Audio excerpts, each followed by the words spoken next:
of residents to get their questions out in front of our council and our staff. First, we're going to go through some housekeeping to get that out of the way. In case of emergency, there are 3 exits to this floor. One at the front of the building by the Service Cambridge area, and one on either side of the building. In the event of an evacuation, please move calmly to the nearest exit.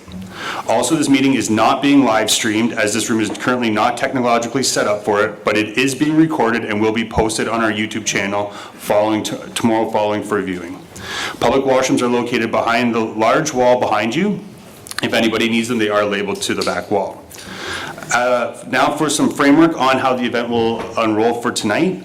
Following my remarks, our mayor will officially bring the meeting to order and provide some opening remarks. After opening remarks, we will open the floor to questions or concerns. We have 2 podiums set up on either side of the room. There's one there and one to the right side. There's a staff member located at each podium to help you out along the way. Please go to whichever podium is closest to you. If there's already somebody at the podium, please stand in line and wait your turn. The mayor will make closing remarks, and we will bring the meeting to a close at 8 p.m., and that is the agenda for this evening. For the rules for tonight's town hall, we ask that members of the public conduct themselves respectfully and with decorum when addressing the mayor, council, staff members, and each other.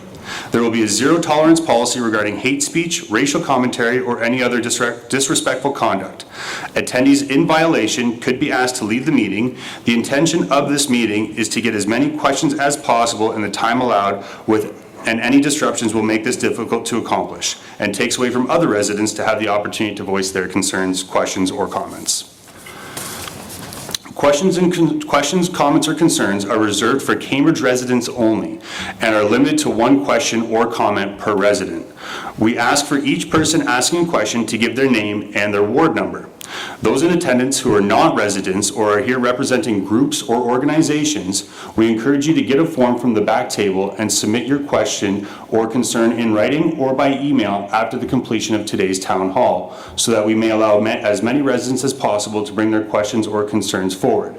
The back table I mentioned is off to the left there. It's with the blue tubs and has forms for anybody who may not feel comfortable standing in front of a microphone tonight, would like a more in-depth answer to their question, or as I mentioned, if you are from outside of Cambridge or representing a group or organization, please attend that table and we'll get you set up with a form or the contact information so that you may ask your question or comment.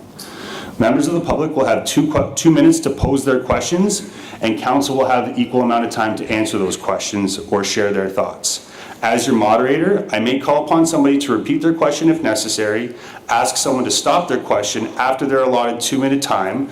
As you get to the 30-second mark, I will hold up a piece of paper that shows 30 seconds so that you know you're getting close to the end of your time limit. And at the 2-minute mark, I will let you know that your time has been up and to wrap up your question. We ask that you do not come up and repeat the question again. And if your question has been asked by somebody else or has already been addressed through another question, we ask that not be repeated as well. You can, again, fill out a form or send email communication. The mayor will decide who is the best to field a particular question if needed. During the Q&A, we ask the audience remain quiet and respectful so that everyone can hear both the person asking the question and the person answering the question.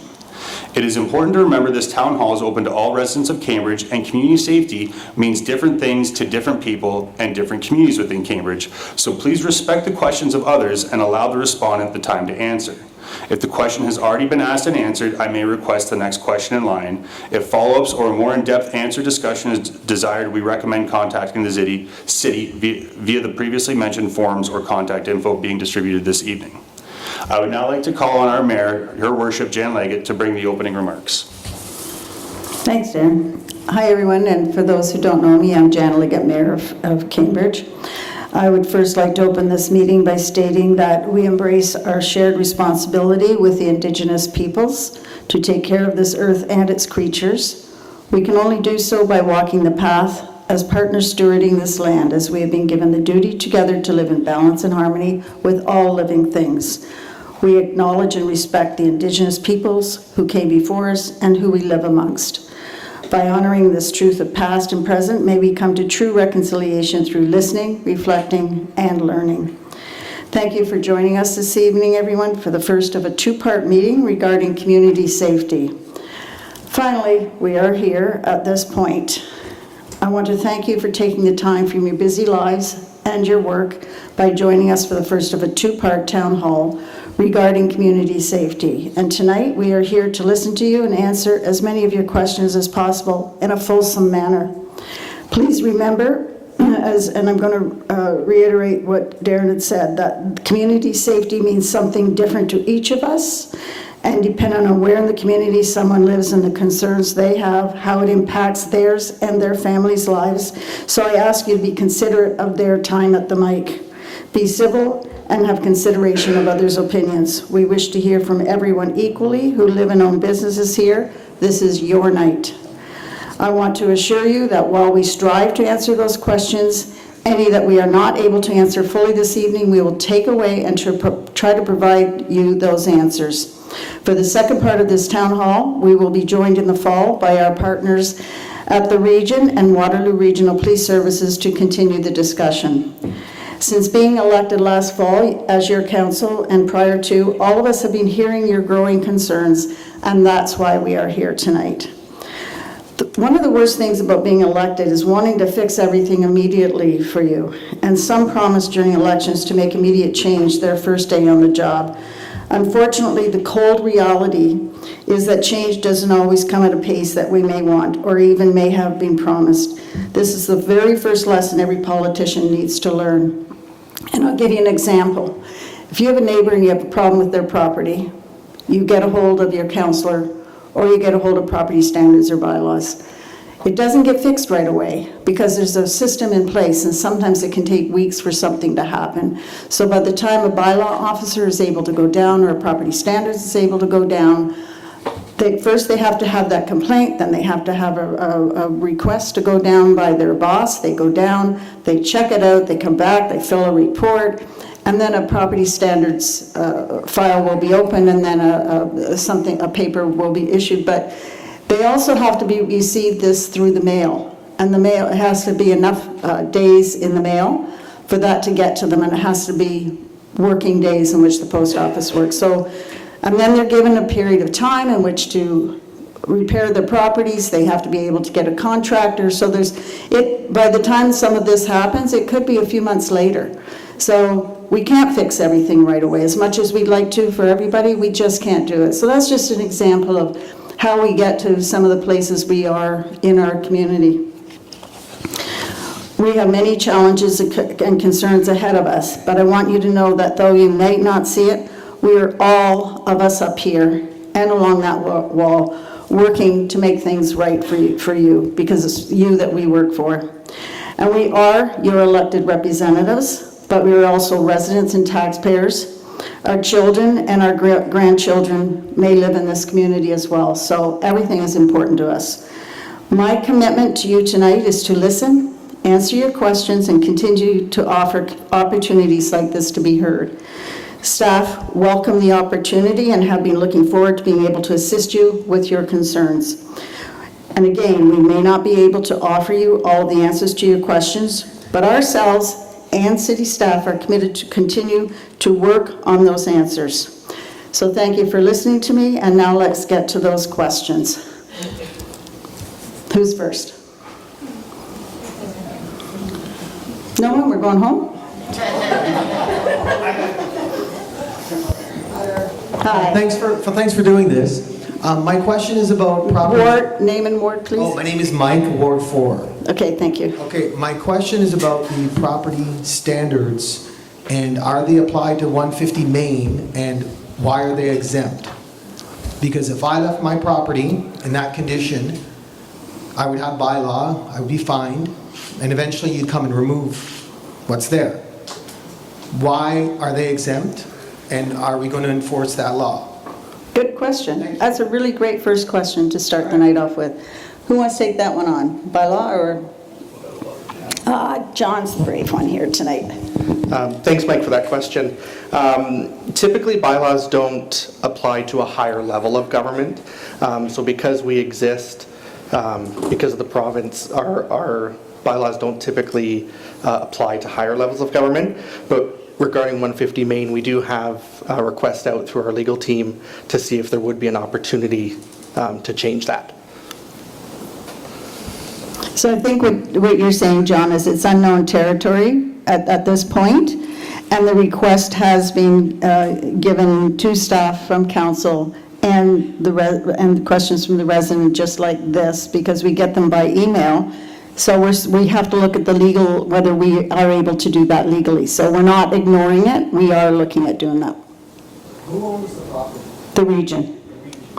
But That's- they're not exempt from the property standards. That's what he said we're checking for with the legal department.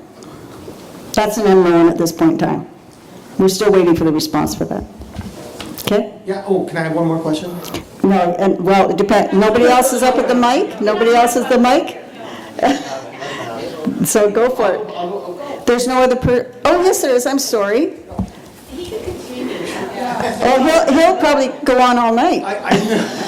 No, it's just, it's heartbreaking me because I ride my bicycle downtown all the time, and I wanted to ride my bike down here, and I didn't. And do you know why I didn't ride my bicycle down here? Because there's a good chance it'd be stolen. And that's upsetting to me. I was born here, I was raised here, I've worked here my whole life, I love this city. And it's a beautiful city. And I ride my bike downtown, and I see the smashed windows at Giant Tiger, they fix it, and then someone smashes the door. And it's just heartbreaking. It's not right. And to not be able to ride my bicycle downtown without being fear of it getting stolen, it affects the community. It affects what you do and how you enjoy it. And we have a beautiful community that we should be able to enjoy and ride your bike downtown and lock it up and not worry about the lock being cut. But it's happened every single week I read these stories. And it's sad. And I'm sad about it. So Yes, I just want to let you know that yeah, I it's think, heartbreaking. yes, it's very heartbreaking. If we don't have the police here. They will be here in September. And they may be able to address that for you on what they're doing. And I'm not sure. I'm not sure how they would answer that question. I can't speak for them. Your stories are also important. It's not just questions. So that's a comment and a story. And we do take that forward. And they will be reviewing the videos of this meeting. So they will see that your concerns are there. And we also have minute takers here to hear your concerns. Okay? Thank you. You're quite welcome. Thanks for attending. Hi, my name is Ann Scher, and I'm from Ward 7. My concern is the intersection of Dundas and Franklin Boulevard. I use that intersection very frequently. In fact, I nearly had a panic attack because as I was driving around at dark, I was going around the roundabout, going towards Champlain Boulevard, and out in front of my car stepped a citizen. I couldn't see him. If I had those lights there, and that would warn everybody else to slow down and let the pedestrians walk across the street. So I was wondering, when are those lights going to be put or placed at the busiest intersection of Dundas and Franklin Boulevard? And I'm speaking about those lights that are close to Westgate Mall, near Sobeys. Like, those lights are very, very practical. I think they should be installed in our ward at that intersection. You want your ward councillor to answer that? Yes, please. Okay. Thank you very much for your question. And thank you everyone for coming tonight and sharing your concerns. From my mental map, those roads I believe are regional. So unfortunately they're not under city jurisdiction, but we have heard ongoing issues and concerns of regional roads, especially pertaining to roundabouts, where citizens are concerned about the safety of pedestrians, the safety of cars, mountains built in the middle of a roundabout so drivers can't see through, new drivers that aren't quite trained on the road, older drivers that aren't familiar with these new traffic kind of devices. So what we can do is definitely take that to our regional counterparts, we can take it to the police, and we can try and see if when the region does update their traffic plan, if they alter those particular roundabouts to make them safer, that we can get those lights installed. So I know we are getting different safety kind of lights or pedestrian crossings installed in different areas of Cambridge. Myers Road in Ward 7 is one example. So there's no reason why we can't approach the region, mention your concerns, have them do some type of a traffic study or an analysis and see if we can get those lights up and your concerns addressed as soon as possible. But that takes time. Is it going to work faster when some kid is going to be killed?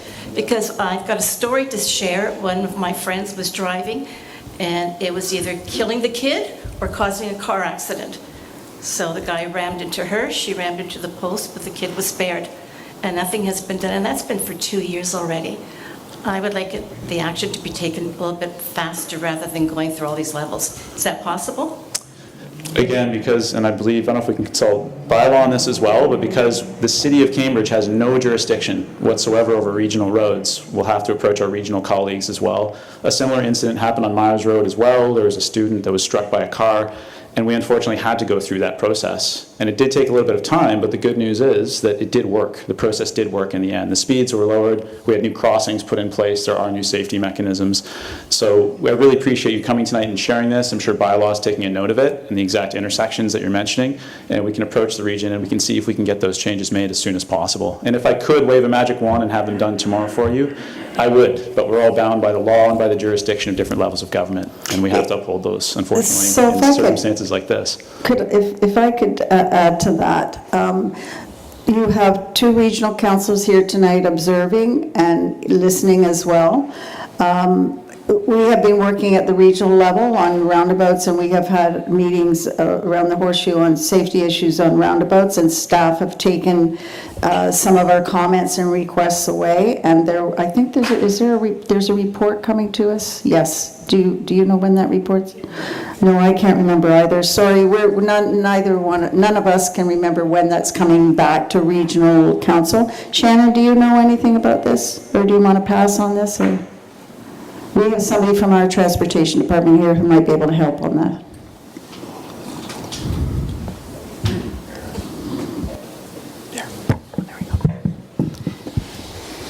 Thank you, yes. I don't know when the report that you're speaking of is coming back to regional council, but I can inform you that the region is currently reviewing the pedestrian crossings at roundabouts and the safety of those, and looking at various options that could be implemented to improve the pedestrian crossings. One of the options that's being considered is the level 2 PXO flashing lights that you're referring to. So as Councillor Hamilton said, it does take a bit of time, but I'd like to assure you that it is being reviewed right now. Thank you. Good evening.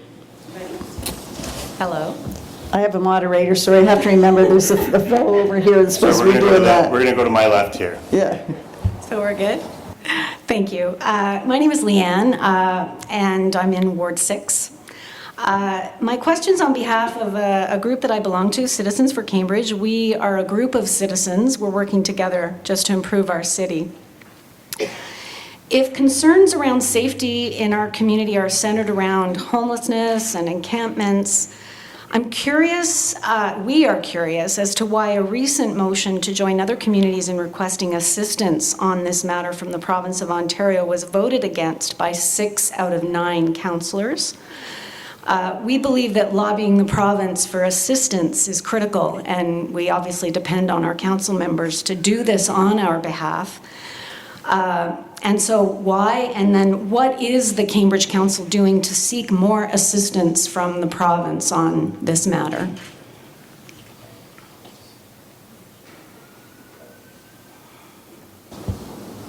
Darren, do you want me to? Do we have an answer from council? Yes, but I'm just going to remind you, this isn't for groups to be asking questions. This is for the residents, singular people to be asking the questions. Leanne, I'm going to let this one go, but I'm going to remind everybody that that's what tonight is about, is to hear about the residents' concerns and on safety issues, not on housing. Is that your question on housing? Yes. Okay, so I'm going to disallow the question because this is on community safety. No, I'm sorry, I misunderstood your question, Jan. So first and foremost, thank you for that reminder. I misunderstood I misunderstood the guidelines or the guidelines for the evening.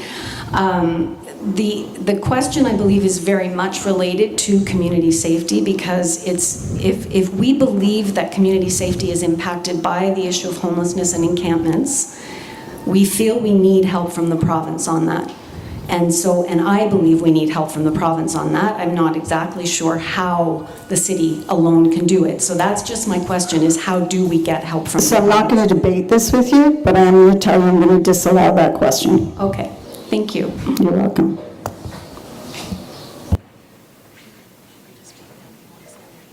Okay.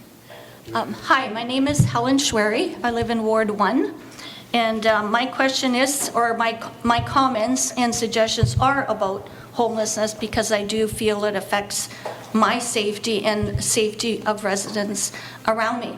So I'm just not sure what the city is doing, but I feel whatever they're doing is not working because in my lifetime I've seen homelessness go up, and I've talked to a few homeless people, and I don't think we should bunch everybody together because some are homeless because they don't have a place to live and can't afford it, and some are because of mental and drug addiction. So those people, I feel for our safety and for their well-being, they should be put in a rehab or in a hospital and focus for people that actually can't find a place to live, like the housing.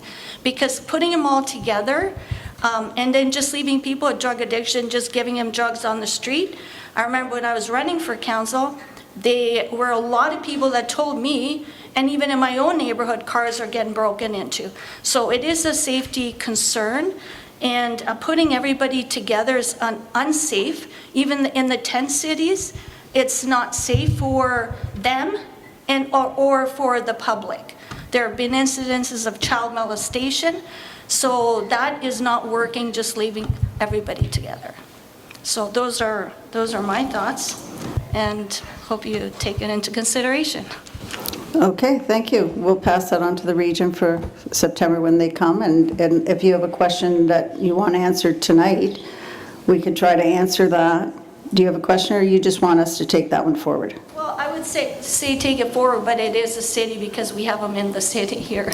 And it's our safety in my neighborhood and Ward 1, and I'm sure in other neighborhoods. Throughout the city, yeah. Throughout the city. Okay. And that's my concern. So you want that addressed in September? The staff will be here to address that on the housing issue. Well, and if I may, Your Worship, I believe the question was, what is the city doing right now, was the start of the question. So would anybody on council like to address that question? Is that the question that you want answered? I'm here because of the city, not for the region. Oh, okay, so the region will address that in September. At the city level here, we don't do housing. What we have done, and we just did it, so we provide land that is available, city land, and we have offered up land for housing. The region asked us a couple of years, maybe 3 years ago, if I remember right, for some of our city land, for somebody to come in and put in housing, affordable housing, whatever. And we haven't had any takers on that land. So it's still sitting for that. We are looking at other properties currently to be given for affordable housing, low-income housing, whatever we provide for the opportunity. We have Indwell coming in right now that's going to be building some supportive housing in Preston. Did you want to talk about that? Where's Corey? I can't see. Corey, I can't see. Okay, Corey, did you want to talk about that project? What's happening there? Do you have an update? I don't. So as far as what I know about Indwell, with the purchase of the Grand Hotel in Ward 3, Preston, they have purchased the property. They're currently working on both the projects in Kitchener-Waterloo right now.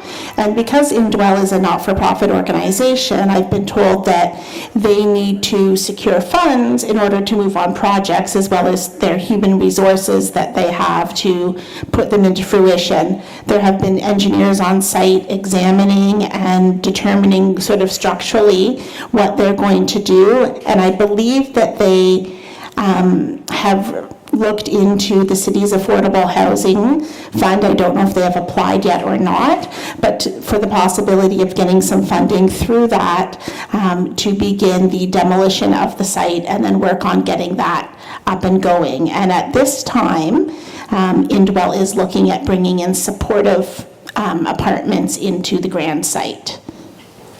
I mean, that's a great thing. I'm also concerned about those that are addicted to drugs and mental health issues that are walking around, that it would not be safe for them or for public. So it's that as well, because you can't put everybody together. Okay. Nick wants to take this here.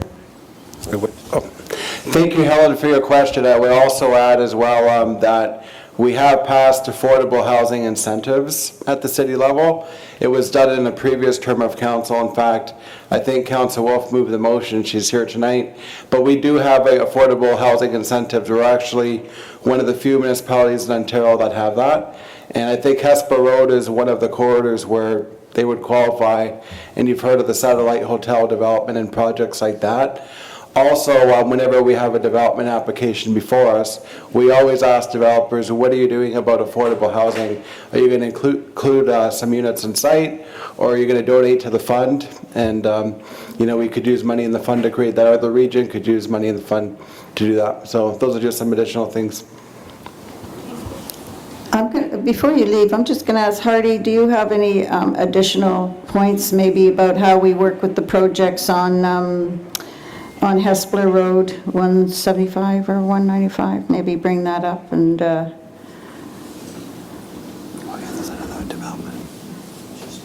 Great, yeah, thank you. I think your elected officials tonight have done a good job of summarizing everything. I can add maybe one additional point. We talk about development charges, and the city also allows any person building affordable housing to delay the development charges for up to 20 years. And the idea is that, again, they can use some of that money up front for part of their capital works and to finance the affordable housing before they cover the development charges, which in normal instance is payable at the time of building permit issuance. So that's just a little bit more clarity on some of the financial incentives here at the City of Cambridge.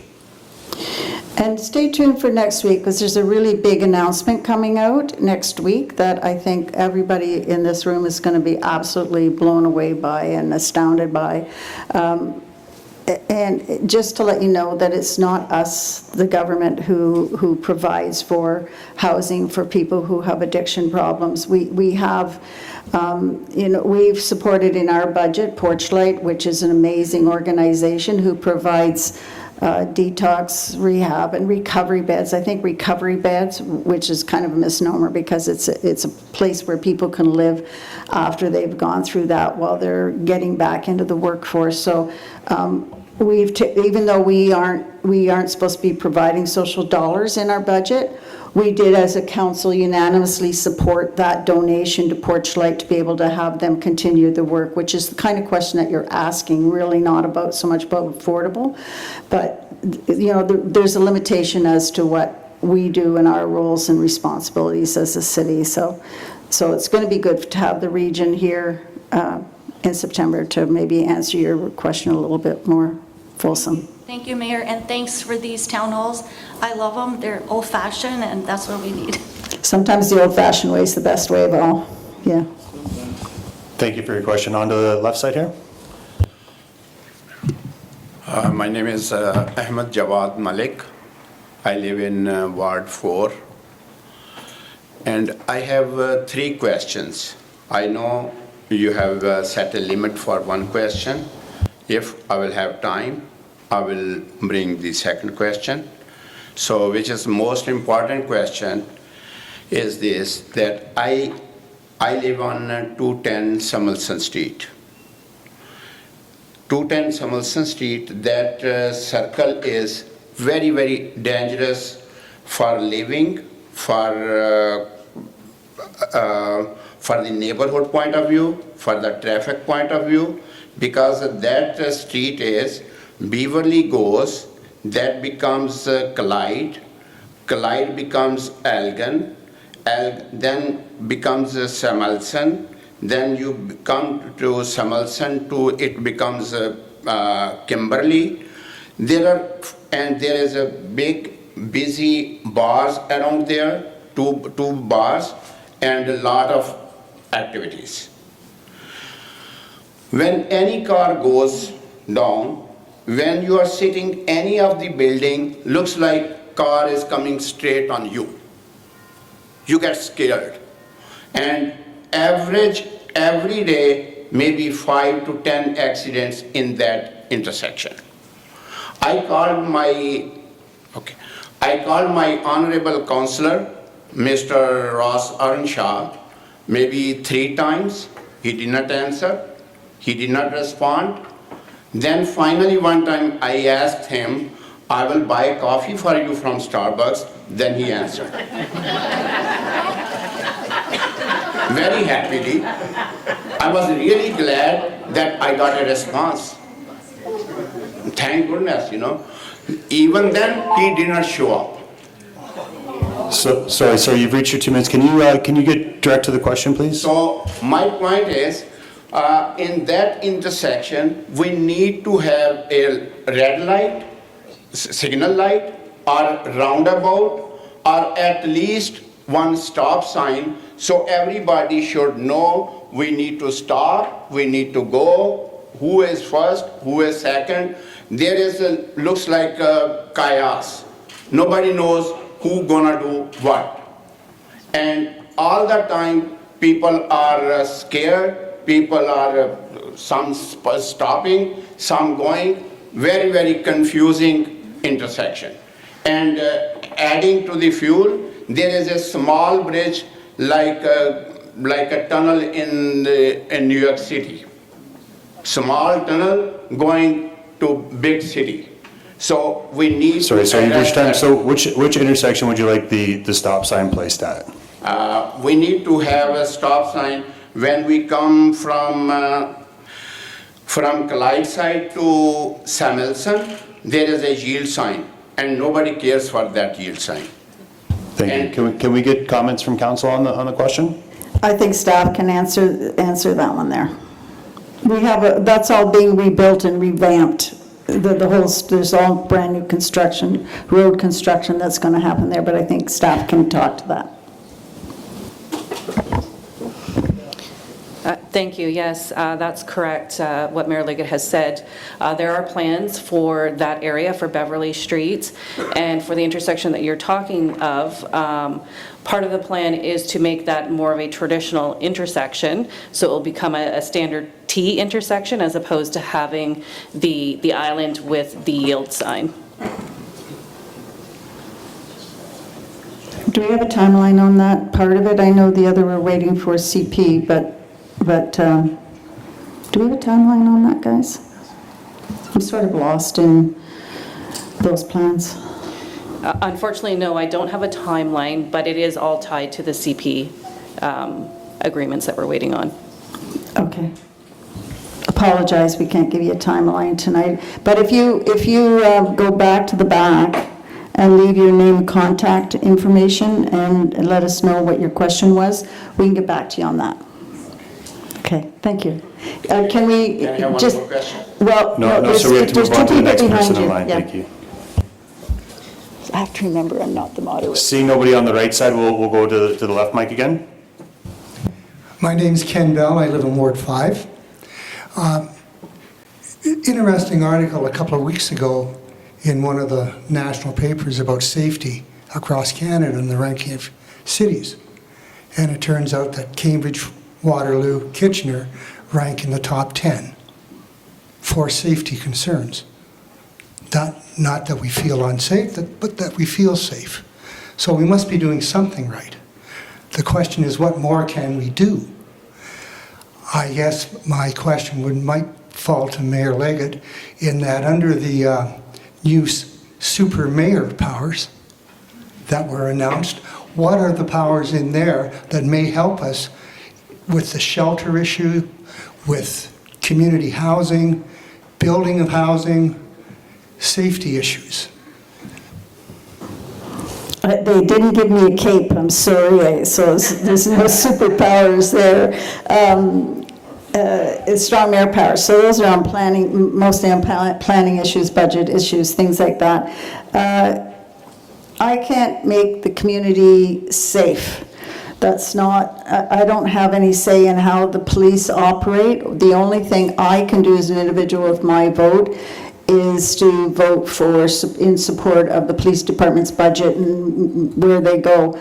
I can't dictate to them how they do operational matters. They did promise more police officers, which is what I voted for.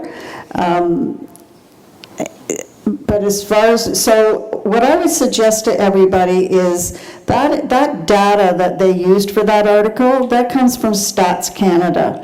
Stats Canada gets it from the police departments, and the police department's data can only come from the people who make the calls. So if people make calls to the police, that determines whether, where we fit in that list of top 10 or top 20 safe communities, and it's also based on violent crime versus property crime or nuisance crime, that sort of thing. So sometimes those stats can be skewed based on that, but it also had to do with the ratio of police officers in a given community, and I think we're hitting above our weight. We have a member of regional council here who actually sits on the police services board. I could get him to stand up maybe, or maybe he doesn't know the answer to that one. I think we hit above our weight, don't we? Yes. Oh my God, that's the first time I've heard you use a one-word one. Does that answer your question? I'm sorry if it doesn't. Well, I guess my question isn't concerning Waterloo Regional Police Services. That seems to be where we went. My question maybe is inappropriate at this, given the parameters of the meeting, that shelter is the prime driver for safety, for human safety. So there's nothing in the powers, gives the superpowers that have to do with shelter, and I don't mean shelter, oops, it's disappeared. No, there's nothing in my strong air. It does concern housing and how we can increase housing. That's right, but that only allows me to, so if a planning development comes before council and council doesn't approve it, I can veto that and approve it, but then they have the opportunity to veto me on it again. So right now, our council has been approving unanimously, basically, all of the developments coming before us. We don't have, I know there's a group working on pulling together a shelter for women, but they're just they're not ready for us to make comments or make motions or anything. Actually, one of them is in the room tonight. They've just asked us to hear and know that they're doing the work. They're collecting the data right now. And so if they go ahead with this and it comes before this current council, I can't see any of us voting against that sort of thing. And I agree with you 100% that housing is extremely important, drives down to the safety of the community, but I think it's more supportive housing that's going to help with that. Thank you. You're quite welcome. I'll just make another point. Thank you for your question. It seems that we're just lining up on the left here, so we'll continue with the left side. Okay, Thank you. I'm Rob from Ward 4, and I think, Mayor Liggett, when you had your opening comments, I've just got a comment and then a question at the end, was living in balance and harmony, and I used to feel that, but I don't feel that anymore. I've been personally attacked with knives. It's gone out, it's out of control, really, in Ward 4, and I live very close to 150 Main. And I don't walk the dogs anymore because I know, I'm gonna encounter something. So it's frustrating as a resident. And also, I guess no one wants to live in a parking lot. Like, it's frustrating for those people as well that are living in the parking lot. But I guess my question is, what is the cost to the taxpayer in terms of maintaining that property now? I guess I'll take that one. Do you know what that is, Doug? $30,000 a month. $30,000 a month. $30,000 a month, okay. Mm-hmm. And again, I wish that we could wave a magic wand and have that gone, but we can't. We don't have a say in that currently. We're looking at how we can correct that situation. And I have to say that most of the people who needed the housing, who wanted the housing, have gone, and some of them have been moved up to Waterloo. And, some of them, some of the other ones that weren't there for the housing, they have been arrested, who have been doing some of the criminal activities. And so there's been some really great movement on that. I hope before winter comes that whole situation is cleared up, but I can't promise that. Yeah, I guess another comment would be hearing that, oh, we can't answer that, that's someone, and I understand, you've got different levels, but that just adds to another layer of frustration. Yes, I agree. And I thought about that here for everybody tonight, and those who are going to watch the video later or read the news articles. I know that's not an answer that anybody wants to hear. I don't want to hear that. When I get that myself, it drives me crazy. But I can tell you honestly, every one of us up here and along that wall, we want to give you the answers. We're not hiding anything. We're being as transparent as possible with any information that we have. There are some things that we cannot answer because they're part of confidentiality. So we're not legally allowed to tell you that stuff. We could be in a lot of trouble for that. So, and that there's information that for real estate reasons, can't be given out, a lot of different reasons, but I'm honestly from my heart, if we can give you the answers, we're going to give you those answers. Okay. And anybody feel free, if they want to talk to me, please don't Facebook me. I haven't had Facebook since the beginning of December. I've been blocked out of it, but call my office, I'll call you back, or make an appointment to come in and see me. I'll do that, or any of the counselors that do the same thing for you. Don't contact us on Facebook. Please don't do that. Okay. And just a reminder that any of the questions that are being put towards Region, there will be a part 2 to this town hall meeting, and a lot of those questions can or may be answered at the regional level, especially the ones that can't be answered tonight because they are city and not region. But there is going to be a part 2 following up from this town hall meeting. So thank you very much for your question. Again, to the right side this time. Thank you. Hi, my name is Cheryl. I'm from Ward 4.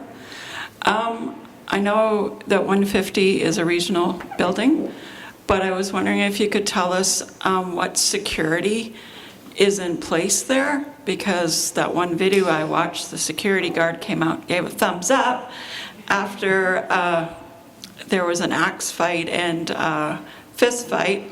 And I'm also concerned about fire around there, and I realize we have some fire people here, fire department, excuse me. And I was just wondering if did they just put them there and then said, okay, they're there, or did they is there security around there? Because I don't think that security guard was for the encampment. I think he was for the building. So what happened there? Does anybody know? They've got to know. We've had the tent there, city, for a while. Do they have any security? So I'm going to have our bylaw manager, who's in charge of security here, answer the security part of it, and then I'll have someone from our fire department handle the next part of that question. So the region, I'm aware the region has hired a contract security company to look after some security on that property, but the city isn't responsible for their contract. And then I think I'll pass it down to fire prevention for their answer around fires.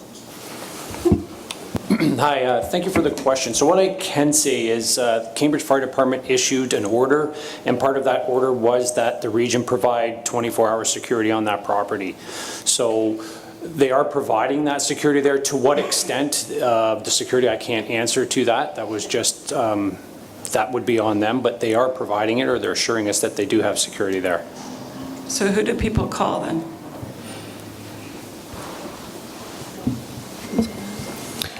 I believe you'd call the region because it's their property and their ownership of that contract. So they would be able to provide you with So what part of the region? That's a big answer. Oh, probably the bylaw section, but if you were to call service, they have a main number that you can call, and then their call center would direct you to the right person. So after hours at night, which most of the stuff goes on? If it's a safety concern, it would be through Waterloo Regional Police. So if it's non-emergency, they have a non-emergency line. If it's an emergency, then it would be 911. So, I don't know if you've noticed, but I've been looking at this. The police don't seem to always come out. And that's a big concern, I think, for a lot of citizens here when they have issues. So if they're the ones that are responsible, why are they not coming out? So I wouldn't be able to comment too much on the Waterloo Police response. What I am aware of is that they would triage the calls that they're receiving at that time and respond to the most urgent matter. Okay, so shouldn't the city be saying to the region, we need a full-time officer there? That may be something that we could take back. Yeah, I think you guys need to. Yeah. Yeah. Okay, thank you. Thank you for your question. We'll move back to the left side here. Hi, I'm Amanda, and I live at the tent encampment. Just recently, I became homeless, and I'm being slandered all over line because of a council's neighborhood watch group. So how do I protect my privacy living at the tent encampment? As not a drug user, I'm just somebody that can't afford to live, as I work full-time and part-time jobs. I just can't afford to live. So how do I protect my safety? Because I feel safe there because of security and the cameras, and it's lit up. You guys see nuisance. I see lost souls that need help but can't get help without housing.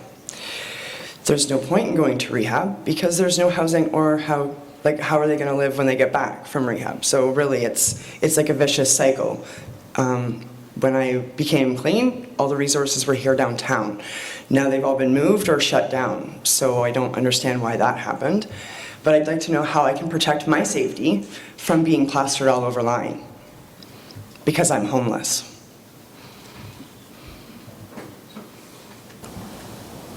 Are you asking how we as a city would control Facebook? Is that what you're But your council is the Facebook admin.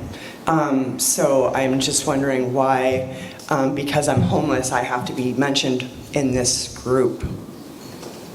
I can't answer to Facebook. I can't answer to a councillor as admin on a Facebook page.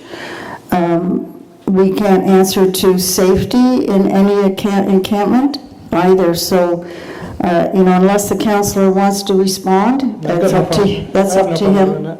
Pardon me? I have no problem doing that. Okay, go ahead. Okay, yeah, thanks for coming out. You represent a section that I've said for years gets very much victimized in this. Okay, when it comes to the, we have to understand that there is a criminal element that we see in these encampments. We can't pretend that there aren't.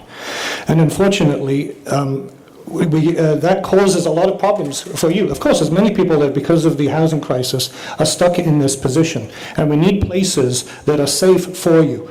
We need places that are safe for anyone that's a senior that suddenly becomes homeless to go and be safe. But because of something that has plagued us for a long time, something that Ms. Schwery brought up a while ago, is this confusion of basically not separating the issues that we have there. We have people that are homeless because of housing crisis, and we have people that are homeless because of a lot of the unfortunate decisions, drug decisions and criminal decisions that they are making. And I absolutely am opposed to the idea that somebody that is genuinely homeless, not causing trouble for everybody, gets dumped into these places where a lot of this criminal and unrestrained drug-affected element exists. It's awful for you. The Bridges used to be a safe place to go. It's not anymore. Yes. I mean, people need to realize that place was there for a very long time. While I'm there, though, I help out the people that I grew up with that are still lost. So I feel safe there. But it's like I'm being pushed out by the residents around the city because I have a camper. Well, I don't feel safe in empty parking lots by myself where the Waterloo Region told me not to go because it's not safe for a lone female. I'm right in the middle of downtown. I have to use the services, but I'm being pushed out. I don't think that's very safe for me. I understand. I mean, you're bringing up the case here of the fact that this is a housing problem that's not being addressed and not being addressed properly. You should have safe places to go. I mean, these encampments. I mean, you're talking about the Neighborhood Watch Group that's exposed a lot of criminal happenings that are going on. And what we are about there is simply warning the people about what's going on, keeping people up to date with dangerous issues that are out there, so that just doesn't get brushed. Everything gets brushed under the carpet of, oh, this is homelessness. There's criminal problems that we do need to address. I want you to be able to have a safe place to go. These encampments, if that was there, the one over at 150 Main, if that was there and there were no problems caused for the local community, I doubt the local community would really have much to say about it. You ask people, I mean, everybody here would love to help the homeless. They know that they have problems. They know that they need somewhere to sleep. We all do. But we, as a council, we made a promise. We swore an oath last year to represent the best interests of our constituents. Okay? And when we see what I see happening around the city, excuse me, I'm drying up here. When we see what's going on, we can't ignore it. We can't ignore the criminal element that's not being addressed, that's being just said, oh, we can stay here because it's just somebody looking for housing. There's people that we have to acknowledge some of the problems here. I will say you can't solve a problem. We're going to have to move on to the next question. My apologies.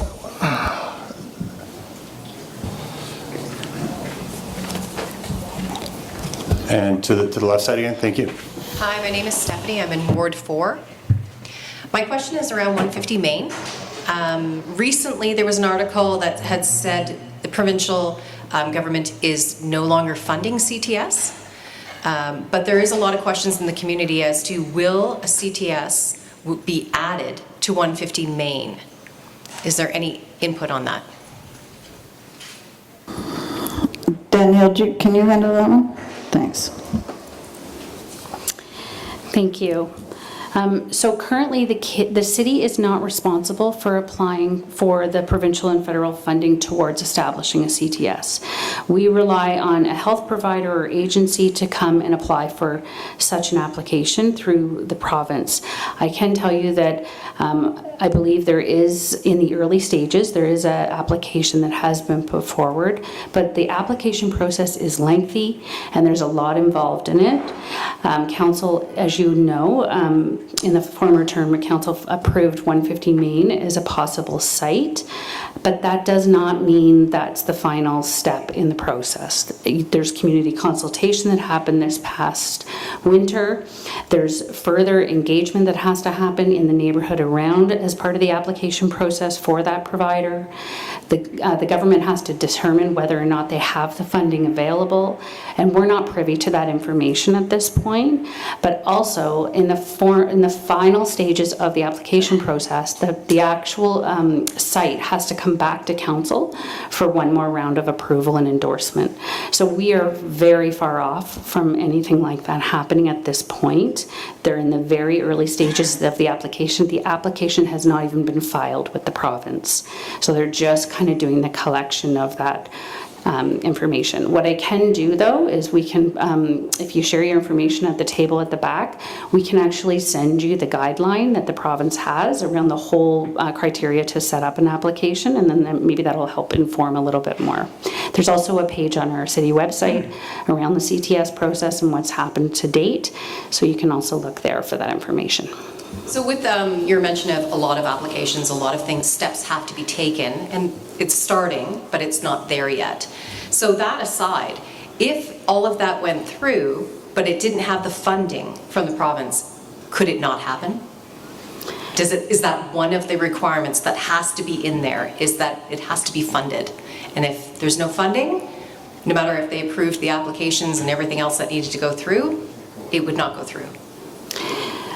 You know what, I can't comment on that because that's a provincial piece. So it's not, it would still come before council for that final approval of the site itself. But in terms of what the province would allow or not allow, if they didn't have the funding and funding came from another source, I can't comment on how the province would proceed with something like that. That's what I was wondering. Could the funding come elsewhere? Yeah. Other avenues? Can I comment on that too?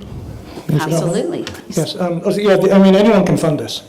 The region hinted in the past, I mean, we're going back a few years now, that they may consider it, and that's up to them. I mean, if someone provides the money, they can do it. But a little update to the CTS process. A few years back, the province, I mean, again, this comes down to the funding of it, okay?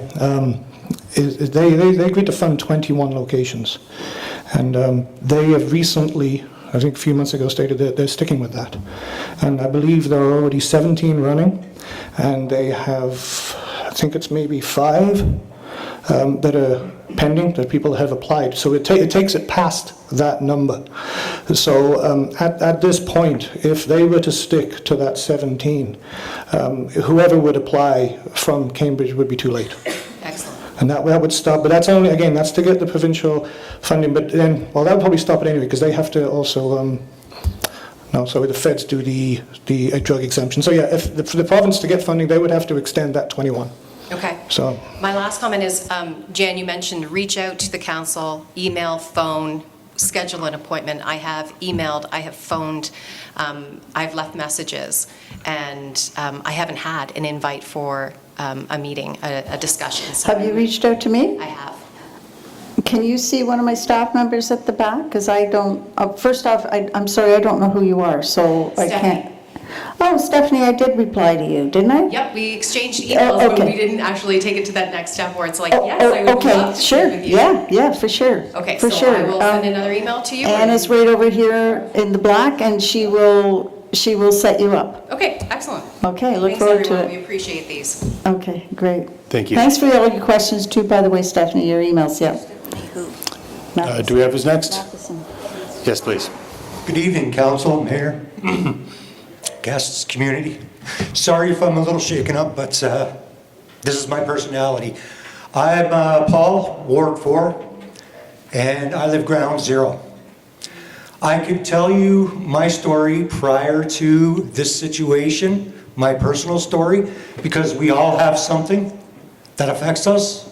We all have something happening in our lives. We are all faced with stress and mental health issues. I don't have enough time to tell you mine. I've been a resident on Shade Street for 7 years now. And while dealing with childhood cancer for my son, I've had to deal with a spike in violent crime activity in my own front yard, on my property. I've witnessed firsthand the axe yielding. I witnessed firsthand the countless overdoses in the parking lot. I witnessed firsthand many who are intoxicated or high, staggering around the parking lots, looking for something to do, and then they look towards the properties. I've had numerous conversations with security on the property. Their response is their job is to secure that property and that property only. They watch the activity on that property and that property only. I had someone banging on my door, trying to kick in my door, while security was across the street watching. Security is inadequate for our situation. It may be okay for the parking lot, which I doubt. You've seen the videos. What I want to know is, as Helen mentioned earlier, that we cannot lump these people together by description or even in a living situation. I'm not here to address the homeless situation. That's for the region to figure out. And hopefully with the community's help, they'll be guided in the right direction and we'll find a solution. I'm not here to discuss the addiction situation. I know nothing about rehab, although I would think that would be the best direction. I'm here to discuss the violent activity and the crime that I see. Mountains of stolen property up against a fence in broad daylight, wide open. I've seen numerous residents of the community come to that property to try and locate their stolen property, and I've seen many leave with their property. What are we doing? Whatever we're doing, it's wrong. The immediate community around 150 Main is suffering. I've seen the neighborhood activity dwindle to nothing. Children no longer walk past my house going to school. Families no longer go out walking their dogs. I don't see community activity in my community anymore, and I miss it. But what I do see is a whole lot of violent crime. What are we doing about it? Let's address all the issues. Let's address the homelessness. Let's address the addiction. Let's address the criminal activity. No one should be exempt of the law. Thank you for your time.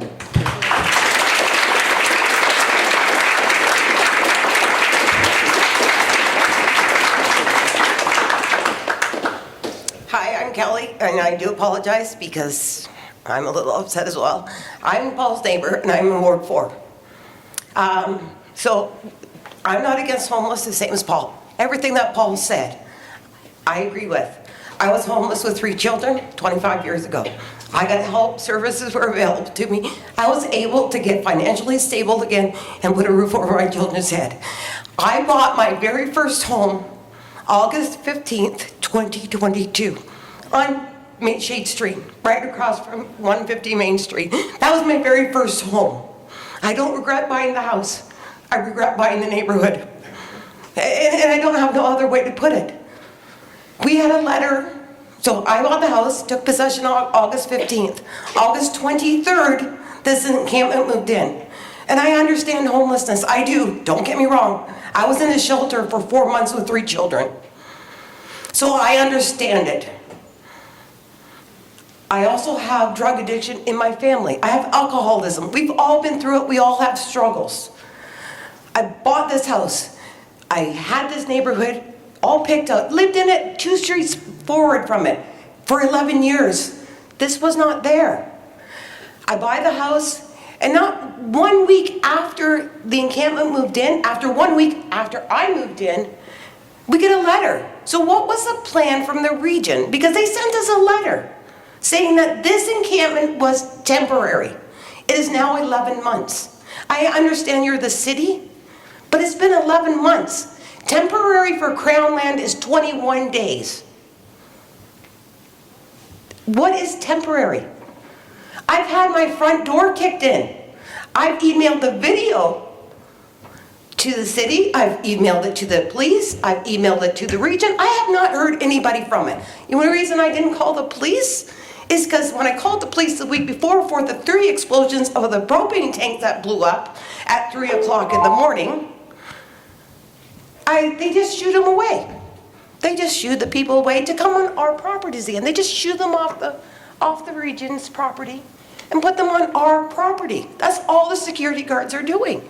The police tell us, oh, we couldn't do nothing. They're doing it now since that video of the axe went on.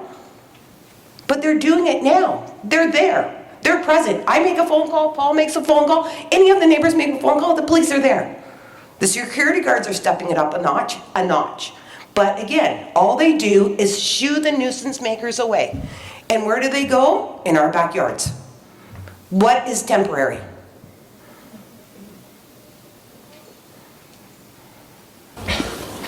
Kelly, you know I can't answer that. I know that. I know that. And I appreciate you getting up. I need to get that off, but you have until the fall to make that answer. Yep, the region will be here, and you can get right back at the mic, and you can ask them that question.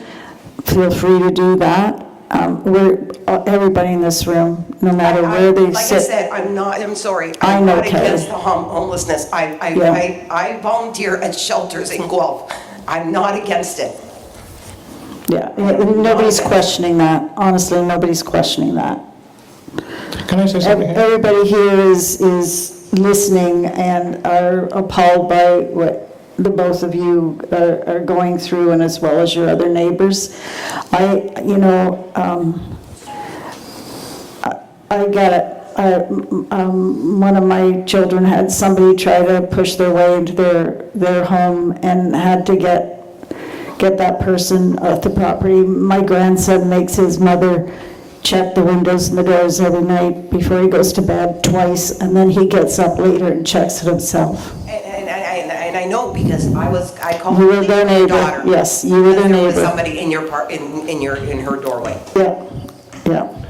Can I say something here?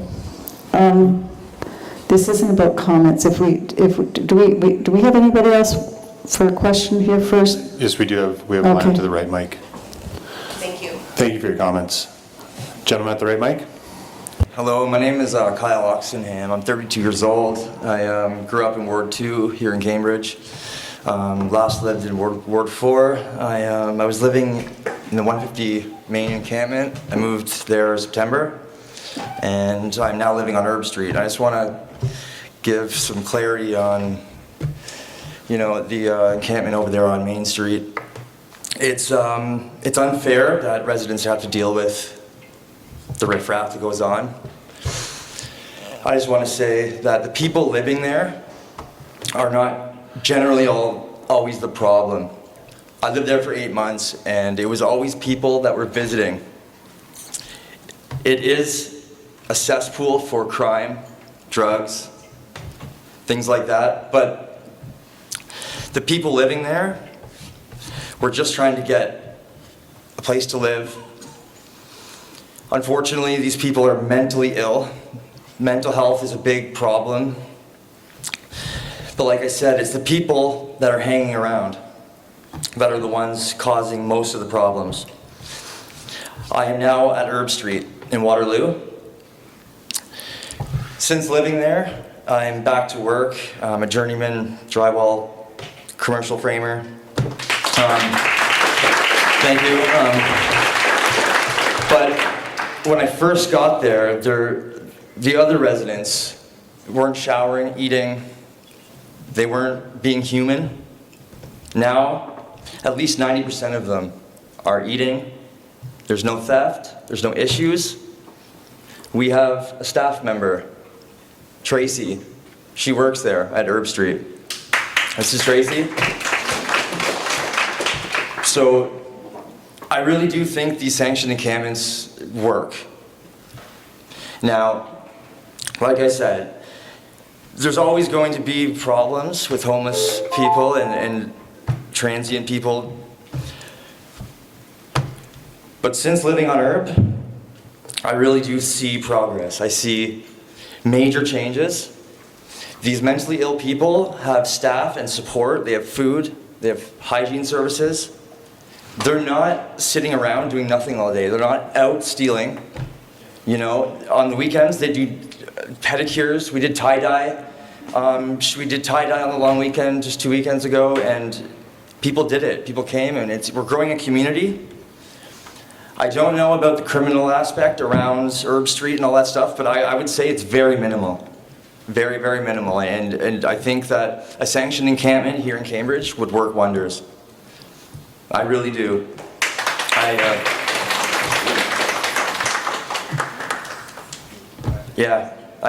let you go about 30 seconds over because I do believe in your story. Do you have a question, or did you just want your comments? No, there's nothing you guys can answer, really. To be honest, I have a lot of questions, as do everyone here, but I don't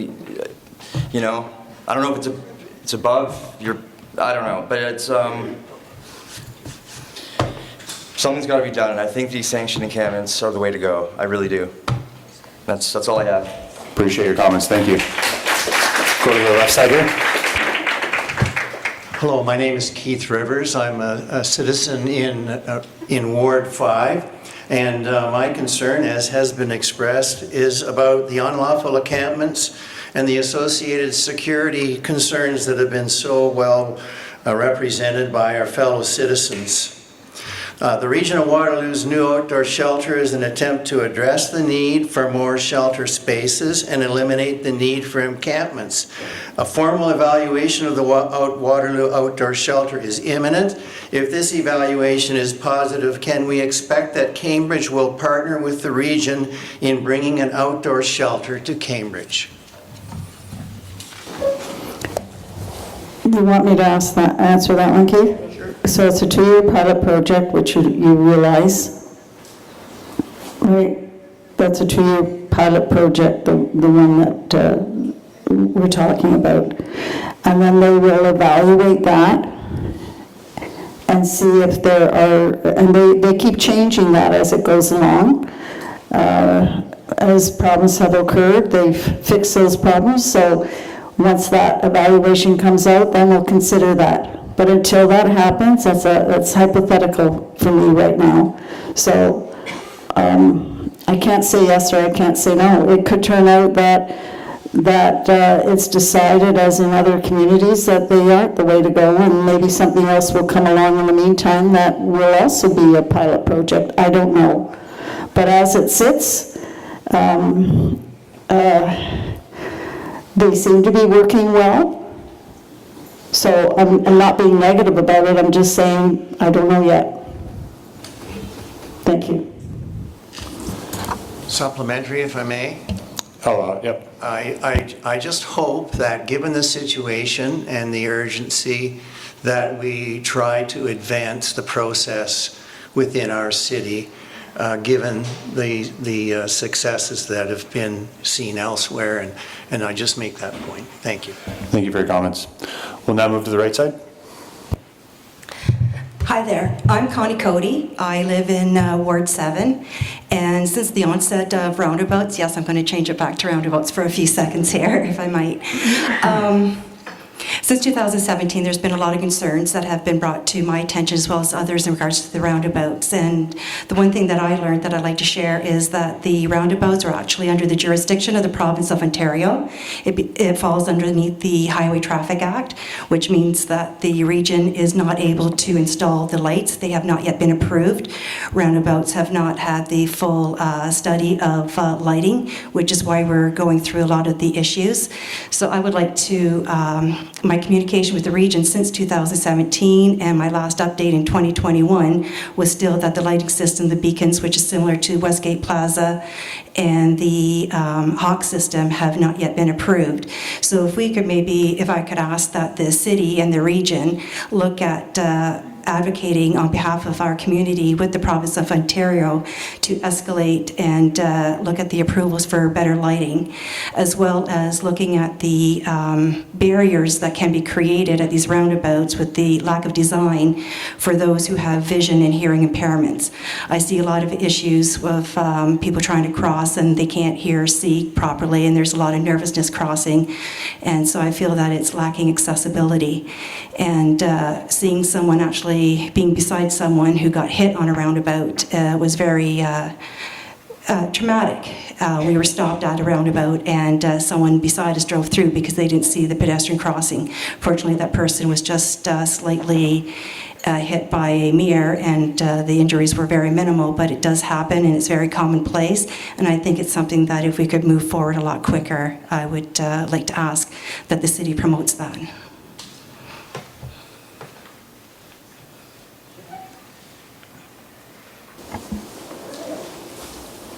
Thank you for your comments. Yeah, we will take that away. Thank you. Thank you very much. Do we have a question on the left side here? Hello, sorry. My name is Claire. I'm a Ward 4 resident. As you've heard from me as well, I've sent many of you emails. My question, I guess, pertains to how the community should be communicating what issues we're having.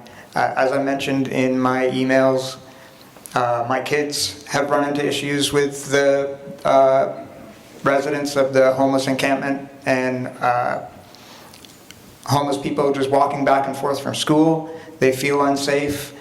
I've had numerous times where I've had to ask people to leave my property or my neighbor's property, and I haven't called the police every one of those times. sometimes they're polite and they move on. Other times, not so polite, but they move on.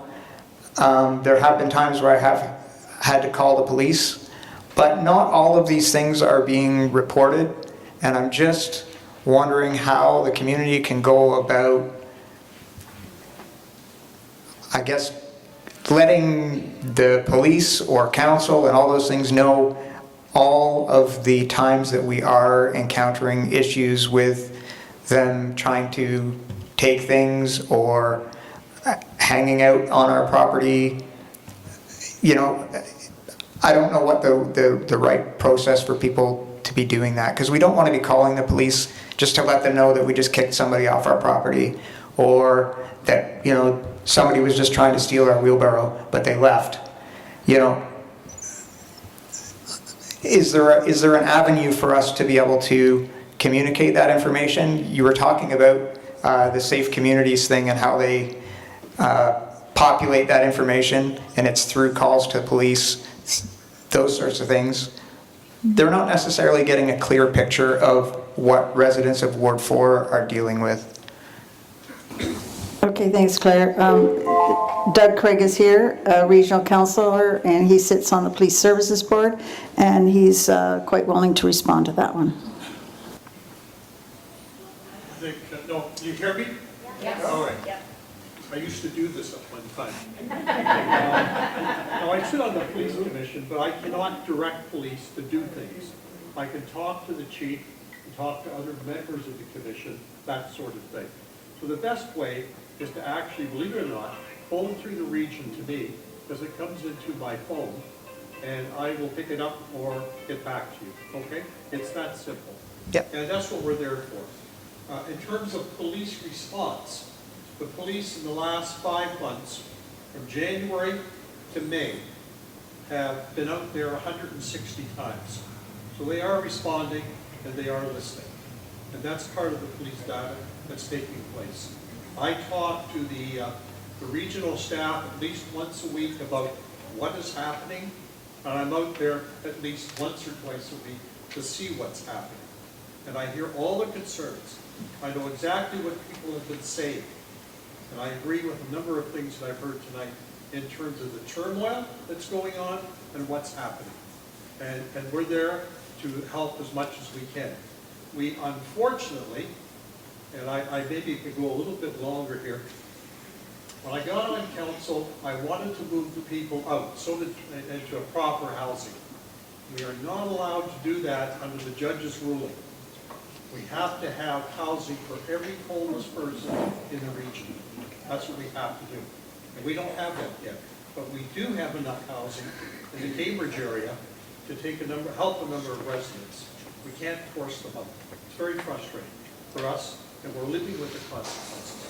So you call me through the regional number, and they'll put you right through, and I'll pick it up, and we'll discuss the problems.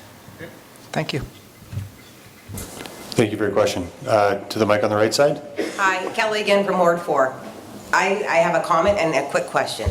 So to the gentleman at the front, congratulations, great job. No, you should be proud of yourself. So one of those things is the question that I have is, as a city, what can you do with the region to support what Herb Street's doing and bring it to 150 Main Street? There's something that they're doing right there that makes a difference. That's a success story. And there's 60 people sitting in that parking lot right now that could have success stories. I can tell you safely that it will not be coming to 150 Main. But I'm just saying though, what are they doing differently there that can help the next place that we put a sanctioned encampment? They're doing some really, really good things there. But like I said, it's a 2-year pilot project. We need to let that go through that process. There have been some problems that have been that the regional staff have been trying to work through. They will get there. I'm positive that they will get there. And it could be a big part of the solutions. But I also am going to tell you, there's a really good announcement coming next week, so pay attention to that. It's not part of the supportive housing system, which is what we really need for a lot of the people there. Supportive housing, and we've got a complex coming in Preston. I think they should be in every part of our region. I believe actually they are, maybe not in the town, I don't think the townships have any supportive housing, but that's a big part of what we need. We need mental health facilities. There's so many things that we need that we just don't have. We just don't have, and that part of that is the province. The province has to get off their rear ends. One thing that I've been speaking about to the ministers, I've had meetings with them. I've had meetings with different ministers and the Premier. I keep bringing up that fact that they wasted $1 billion a year by not taking the license plate sticker, the revenue from that. If we'd had, or if they'd had that $1 billion, if we'd had $5 billion in this province, we could have gone a long way for mental health facilities and staffing for the people that need that type of facility. And I have a family member who lived in one of those and was so very happy, but then had to be put out on the street because those mental health facilities aren't there anymore. We need the detox bed instantly, not later, instantly. Then we need the rehab beds instantly. And the recovery beds are so important for this equation. But it all has to be free. It all has to be available as many times as somebody may want it or need it. But right now, they have to wait their turn, or they have to wait till there's a bed available. God help you if you're a woman, because you don't get it if you're a woman. There's still that sexist attitude out there, and women don't get what we need. So I keep pushing them to create another tax that is a dedicated revenue stream that is strictly for these things, and have it all accountable, so it doesn't go into some pool like that other money used to go into. But that's what's needed, and we need to hold our politicians' feet to the fire, just like you're doing for us here tonight. There are some of us around this table that we're very nervous about tonight. I knew it would be good because you guys have questions, you have stories, and you need to get them out. You need to know that we're listening to you. We may not be able to help you tonight or even next week or next year, but please, we are listening. We can't do everything that you may want us to do or what we may want to do, but sorry, I've gone on and on my soapbox here. Sorry, I apologize, Kelly. I thank you for the answer.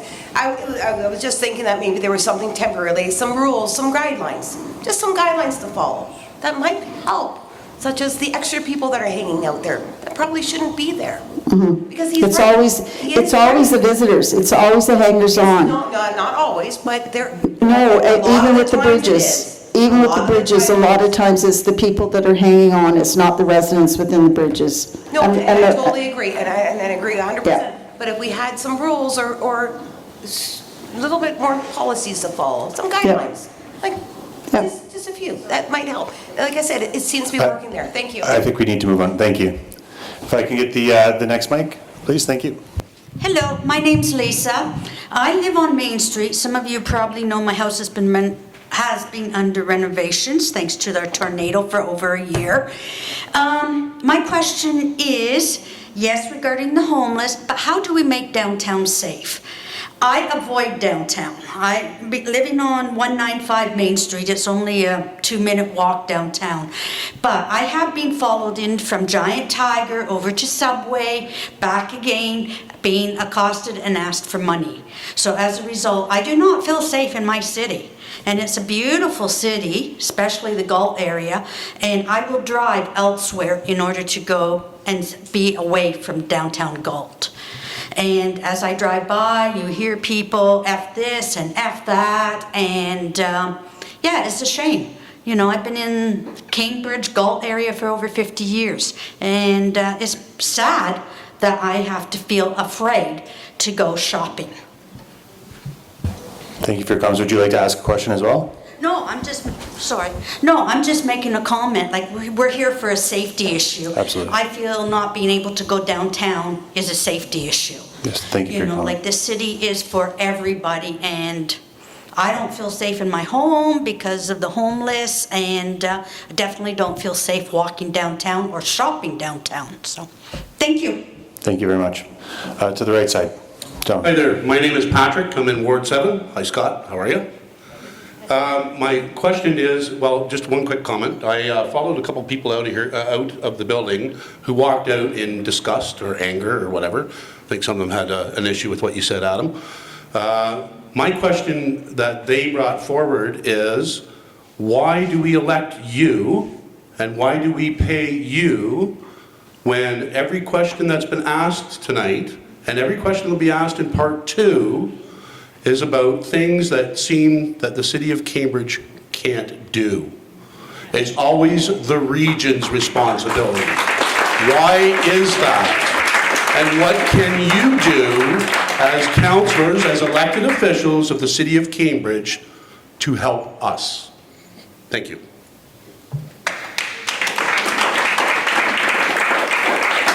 Can we get an answer to that question? Sure. Why can't we help you? Because of the spheres of jurisdiction that are under the Municipal Act? That's not a job that we do. It's because we are a 2-tier municipality. We're the lower tier, so the police fall under that, public health fall under that. All of the things that some of you are here for tonight fall under the region's purveyance. We don't have a say in any of that. So you elect us for infrastructure, for planning and development, that sort of thing that falls under our roles of responsibility. We have staff here to answer any of the safety questions on that because not, like I said earlier, safety concerns are different for every different person in the community. So we have staff here who are quite willing to talk about crossing guards, fire safety issues. We were trying to think of any issues that could come to mind, and some of the things that people have emailed us over the years that are safety concerns, and the staff is here waiting for those questions to come forward. And I would ask that if there's anybody here who has questions that have nothing to do with homelessness, drug issues, criminal activity, that please get up to the mic because the staff are waiting. I sound like one of those fundraiser things that used to be on TV all the time, right? We have telephone people waiting to take your calls. Sorry. Jan, you just had a lady stand up there and said that she's afraid to walk out of her house.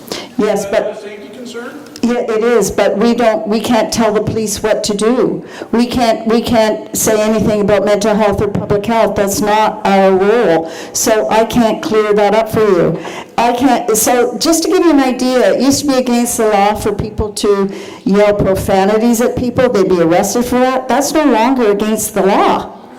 That can happen.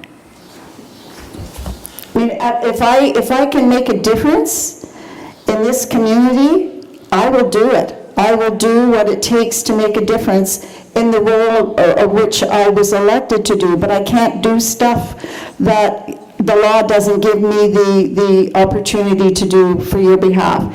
If there's something I can do, please ask me that, and I will do whatever I can to make that happen. The SOL staff, I'll tell you, staff have been really working hard to try to solve some of these problems. They're as exasperated as everybody sitting in these chairs. No matter what side of the issue of any issue that anybody is on, or even here at this table, some of us don't agree with each other, but we're here tonight to try to give you answers to what we can. We are all willing to do that. We want to do that. That makes us feel good. It makes us feel like we've accomplished something that day.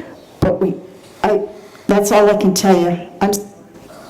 And we would encourage you that if you would like to take this further and you do have more questions and comments on this issue, you can go to the back table and fill out a form. I understand that that's not necessarily the answer you might want, but that does give you the ability to not only address city council, but include your regional council or your provincial council on that as well, because these are important concerns and they do need to be heard, and they may need to be heard by more than just the group here today.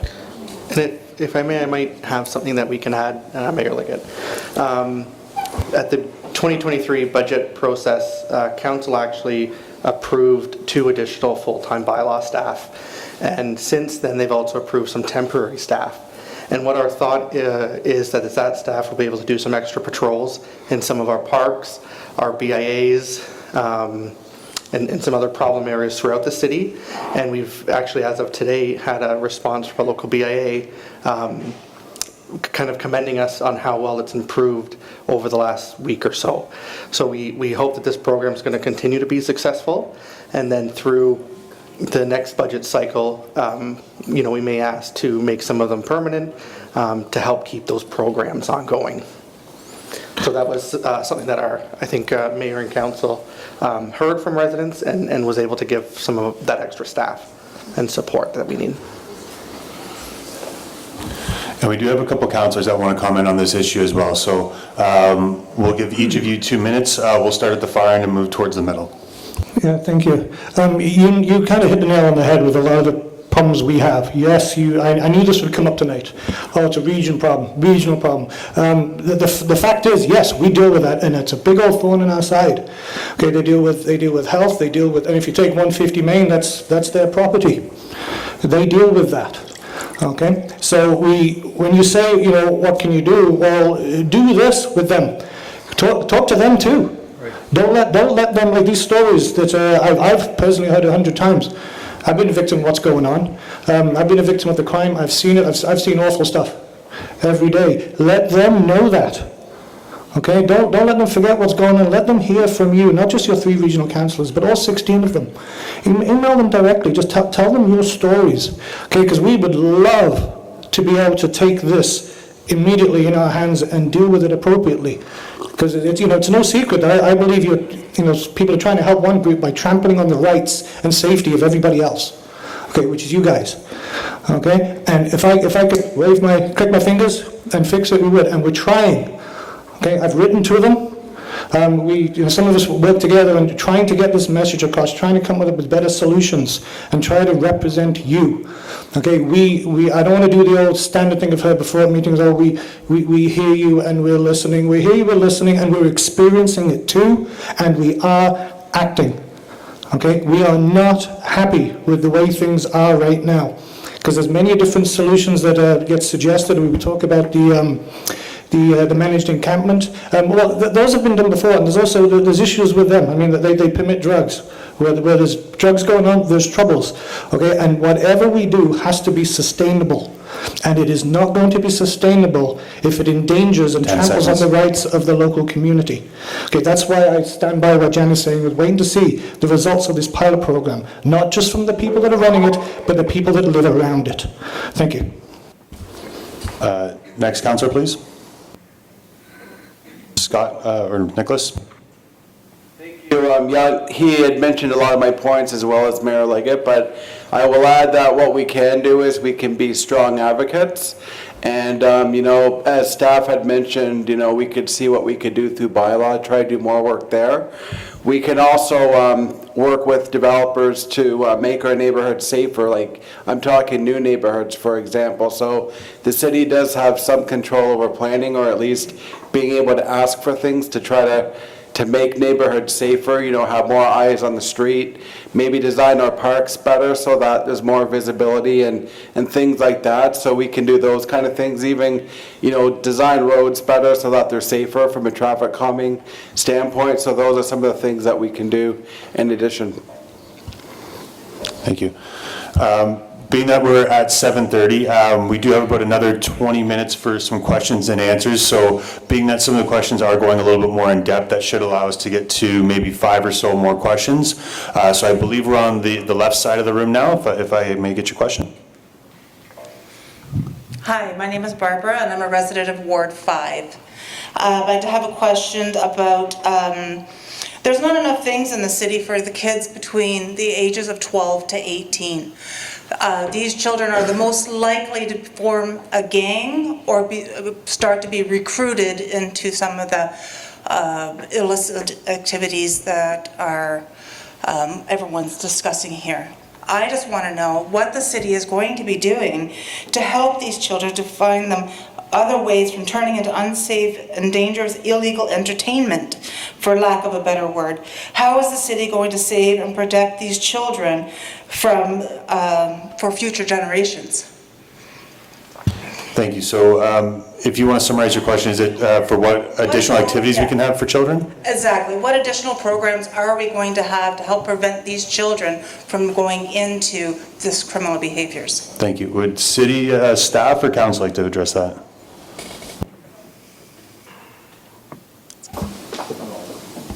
Yeah, thank you. Maybe I'll provide sort of a twofold answer. Over the next number of years, council spending in and around the neighborhood of about $150 million on major projects in terms of recreation facilities, not just for those that are between 12 and 18, but anywhere from newborns up until 99. If you're over 100, well, you might be out of luck. But anyways, on three major facilities. So the Fountain Street Soccer Facility, which will be opening up at the end of this year. There's the twinning of the ice pad at the Preston Auditorium, and then there's the recreation complex down in the south end of our community. But it's not just about sports, it's also about activities. It's about maybe drama classes. Not everyone is interested in playing hockey or ringette. They're also interested in other types of activities. And certainly there's a partnership that the city, we spend over $1 million helping to support our neighborhood associations. And so that too is an excellent venue for people to volunteer and participate in. And recently this council has adopted a placemaking committee to look at placemaking. And part of the placemaking is around activities that might be free for individuals, for families to come down and experience the good things of our community. So hopefully maybe that provides a little bit of context. Yeah, I was just, sorry. He answered it very well. It's just the marginalized children, the ones that can't afford the sportsplexes and stuff, those were the ones that are my concern. They're the ones that's most likely to slip through the cracks. I myself am a survivor of homelessness. I was homeless at youth, and I recovered from that as well. And I just don't want to see any other children go through things that I had to go through. And that's one of my strongest goals.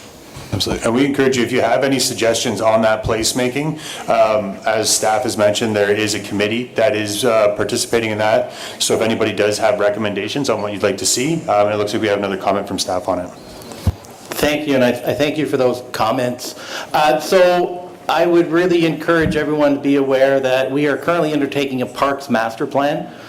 That Parks Master Plan, the things we've already heard about is we do have some terrific parklands, some parks in our neighborhoods, but there isn't necessarily enough activities for staff or for the public to use. And there's interest in having more things than just a play structure. We're hearing things about more splash pads, more volleyball courts, basketball, pickleball for different age groups. So this speaks to the free things, the activities that people can do with your children and your neighbors in the parks in your neighborhood. So we're really interested in hearing from everyone here through our Cambridge Engage site about the Parks Master Plan. We are undertaking a very comprehensive review of all of our parks, including the neighborhood parks. We're trying to identify what kind of opportunities exist in our neighborhood parks for specific amenities, as well as what ideas, what space exists there, what kind of money is needed to be able to put additional amenities in the park spaces. We have a lot of green space in those places. We want to retain some green space, but we also want to put more amenities for things for people to do in public use that are without cost. The Mayor Jan has also been doing some pop-ups in the parks. There's a few more opportunities there, so there'll be a few more pop-up events where you can come and speak to Mayor Jan about the parks and fill out the surveys. And that survey is going to be open till October. So I do encourage everyone here who's interested in seeing more in their parks and what kinds of things in one of those parks to fill out that survey, because that informs us to help council make some decisions on how to allocate funds and how we can better use our parks going forward.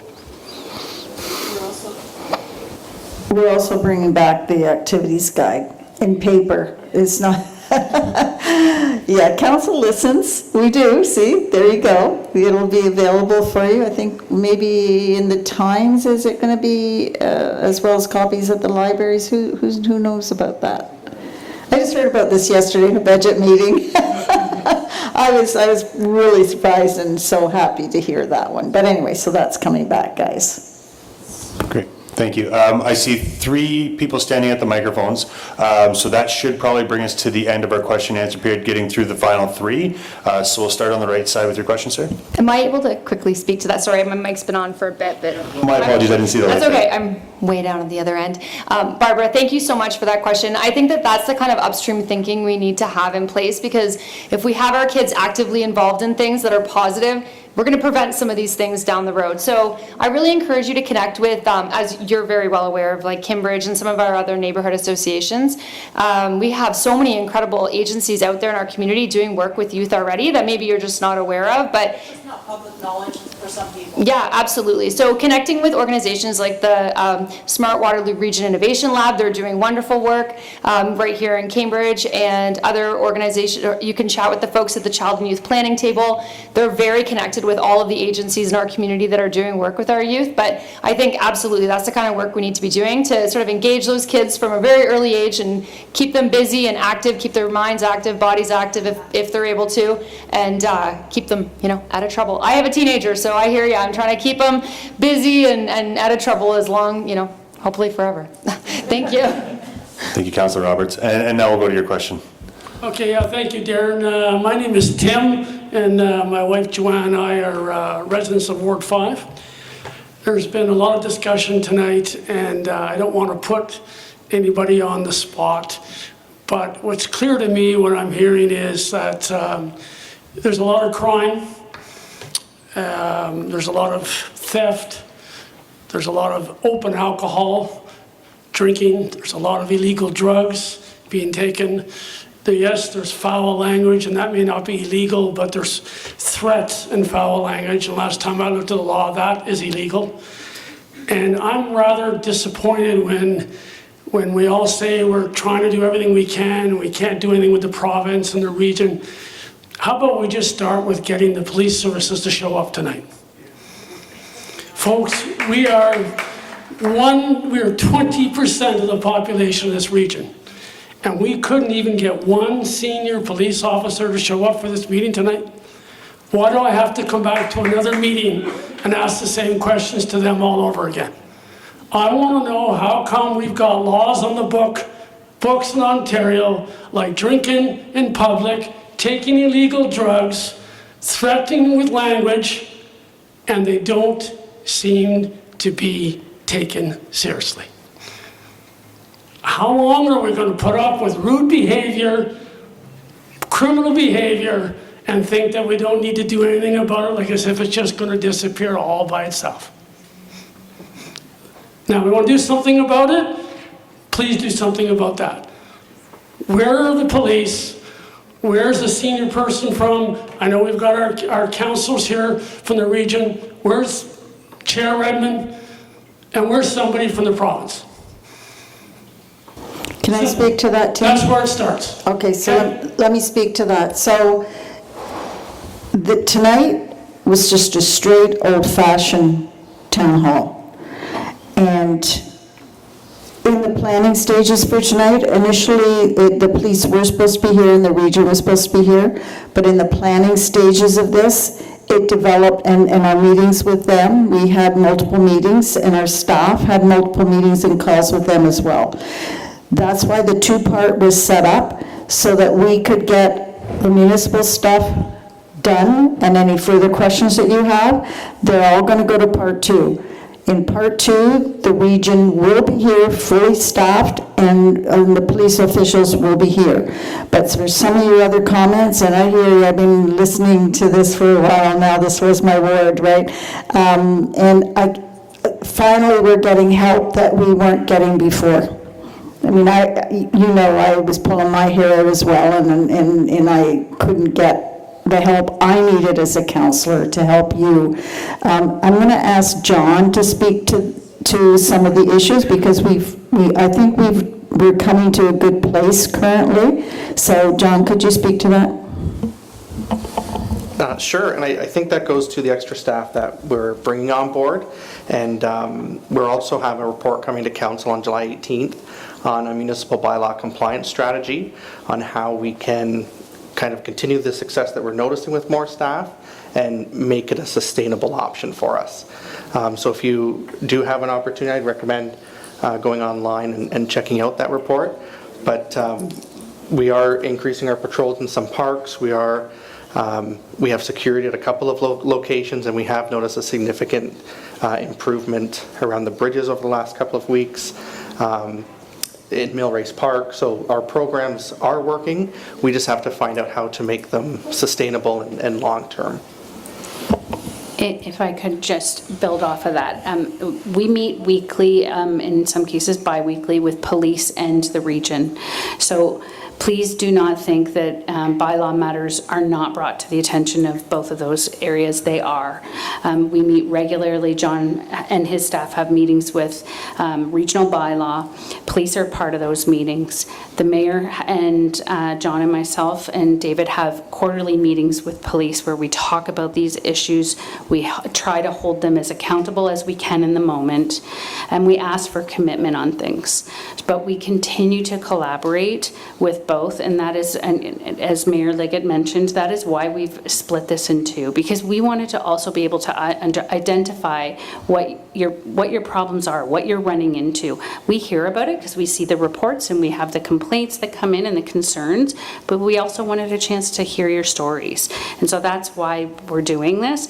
And I do believe that, through collaboration, we're building a lot of great foundations to move things forward, and relationships that are strong, so when we do make those calls for help, the region is there to assist you, and the police are there to assist. And that includes things like response times and, making sure that, the police are responding, like putting additional security at 150 Main, those types of things. So please know that we are in constant contact with them and working well with those relationships and building upon them.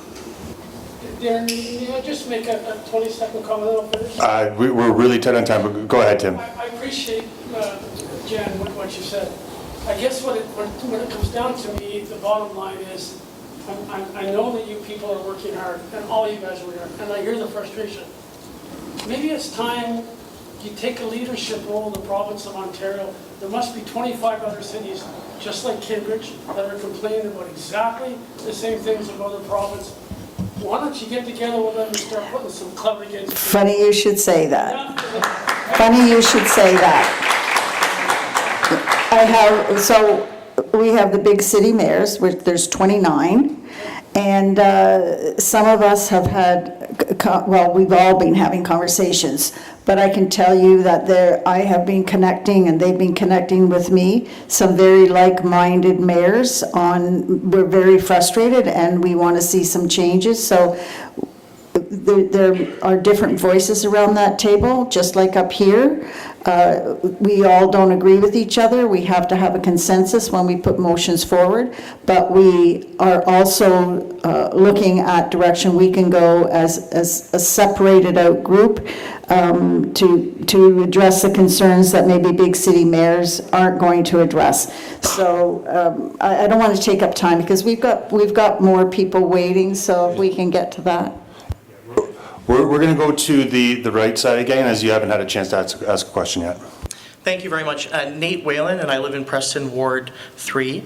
My question is really, I think, fundamentally about what most of us are probably here for this evening, which is homelessness and crime, which are really plaguing our city. I think it's the #1 issue by far that I hear. You see it on Facebook, you talk to people on the street, we're concerned. And it's not just this encampment at 150 Main. There are people living in Otto Klotz Park. There are people living under the 401. There are people living in Dumfries Conservation Area. There are people living all over our city that do not have have places to live.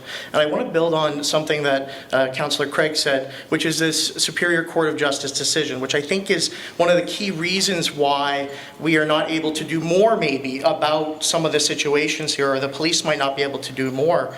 But I think that when when I'm walking away from this evening today, I don't know if I'm feeling much more confident than when I came in, to be honest with you. And so my question is, what is within, and I totally respect that there's the region, there's the police service, there's the city, there's the province, there's the federal government, I understand that.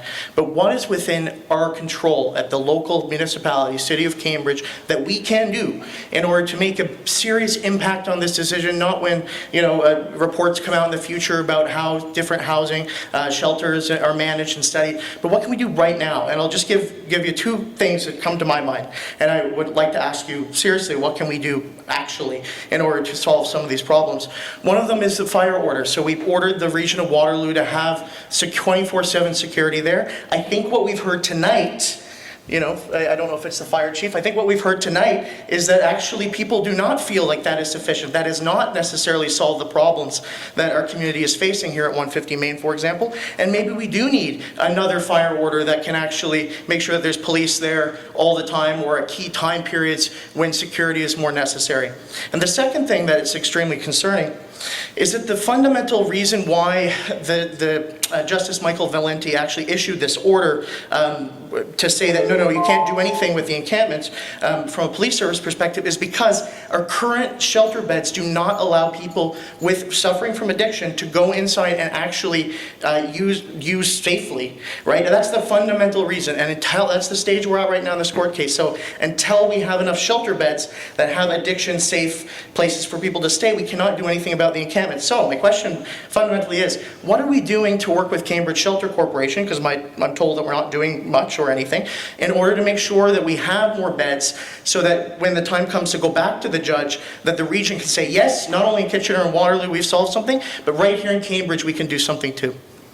Can I ask you just to boil that down to one question? Because you kind of had What is several. the City of Cambridge doing to ensure that there are enough shelter beds so that people suffering from addictions do not have to live in a tent?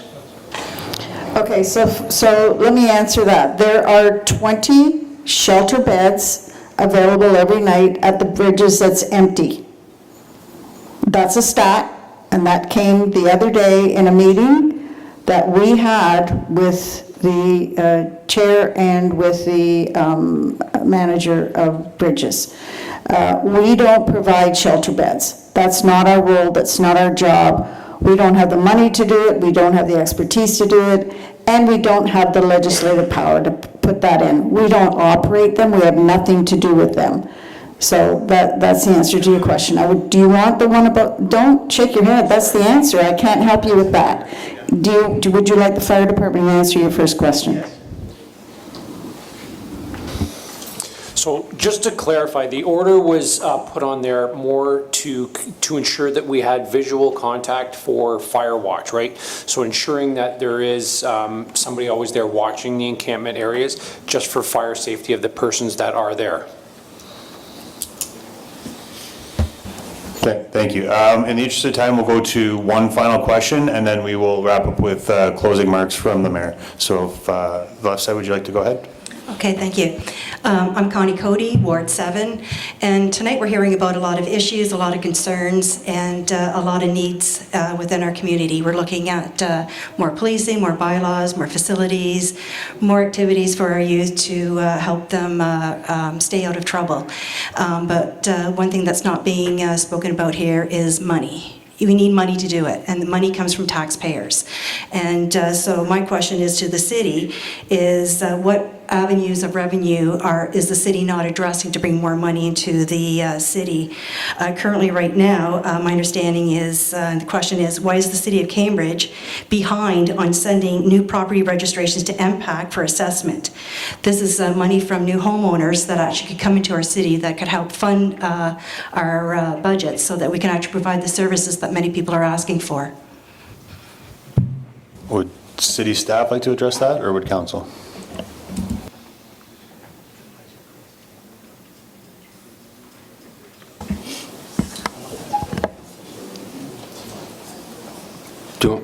Sure.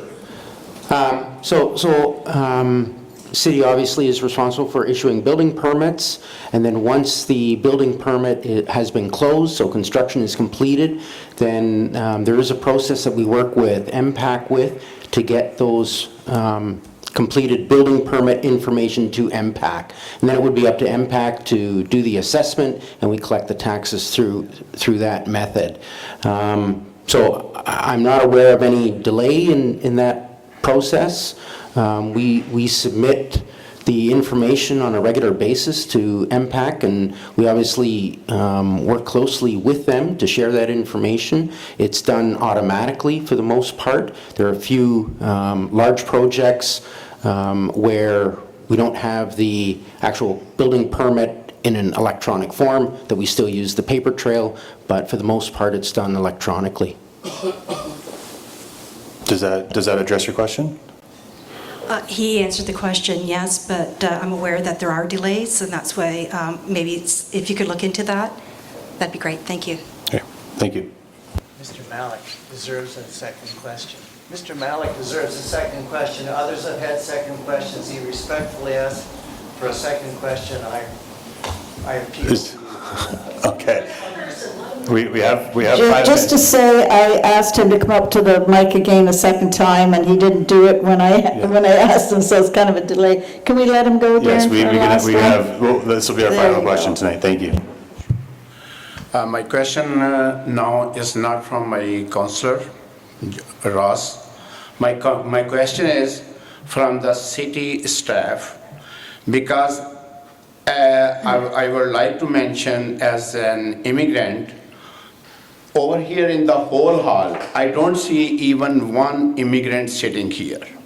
I'm the only person who has come here to make a question, to make sure what I can do or what I can make a voice. As a small business owner, I applied for the small business. I entered my application in the city, submitted my application in the city. City gave me big list of things, requirements, which I cannot fulfill even in 2 years to start very small business. Until then, whatever I have small resources, I will spend either on utilities or on bills or on those things, and I will not be able to do any small business. And small businesses, especially in the city of Cambridge, they are suffering so much, they fail before starting, because the revenues they have, that is so limited, and they start business, rent is there, utilities are there, jobs are there, pays are there, and the city bylaws and city expenses, city heavy dues and fees, they are on top of that. I don't think small businesses in the city of Cambridge, they can survive easily. I have a very small business, I submitted application, and fire department, they are prolonging me for last 6 months, which is really very sad part of the thing we start business in Cambridge. So Okay, Mr. Malik, so do you have we have somebody here who can actually answer your questions from our Economic Development Department. Would you like him to speak to your concerns? Yeah, my concern is a city, red tapeism is so long. They should be very short and very helping way. Okay, it's not safety concern, but since the gentleman is here tonight, but I want to just say, Fire department and bylaw offices. Okay, so I'm going to tell you, there is another immigrant in the room. It's actually my husband. He came here as a refugee. He's also a small business owner, and he isn't asking any questions because I won't let him. But he is also harasses these people on a regular basis and gets his questions. He gets them answered all the time. So feel free to, don't wait for a time like this. You contact our office and we'll help you through the process. Go ahead, James. Oh, well, thank you, Mayor. Yeah, just for the audience, we do have a small business center that we operate, and we'd be happy to work with gentlemen such as that's at the mic to help them start up and grow their business. So I'll speak offline, obviously, and understand what these particular concerns are, and we'll work together with the team here at Cambridge and help address his concerns. Okay, so do you want to approach James? We're going to close up and he can get your contact information and help you out. Okay. Well, that bell going off outside, I think, tells everybody that it's 8 p.m.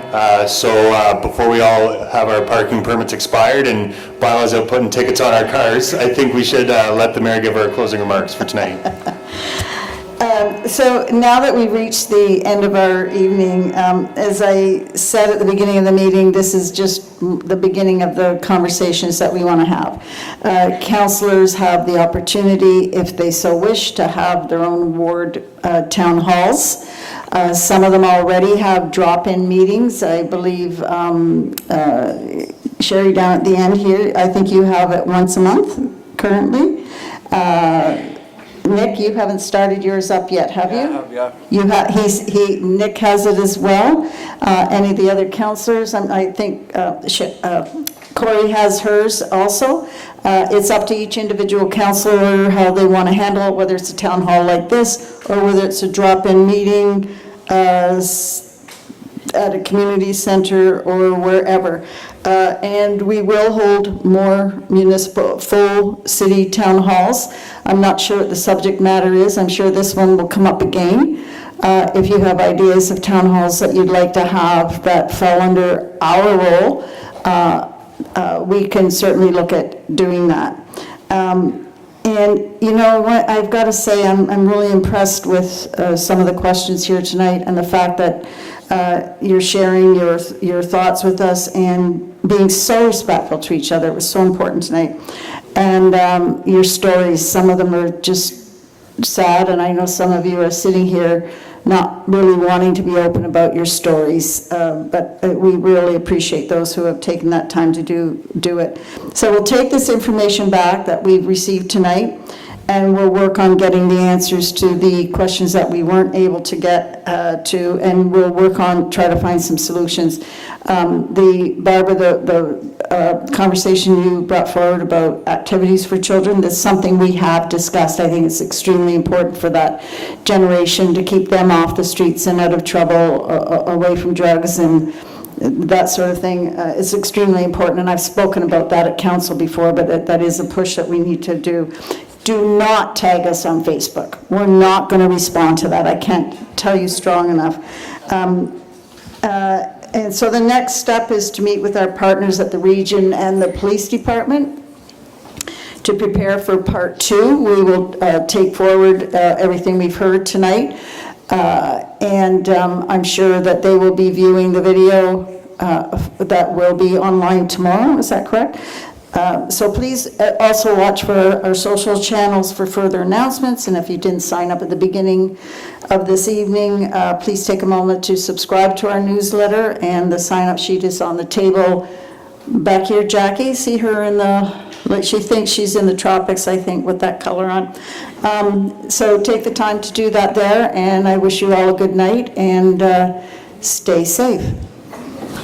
And with that, that concludes tonight's town hall. Thank you, everybody.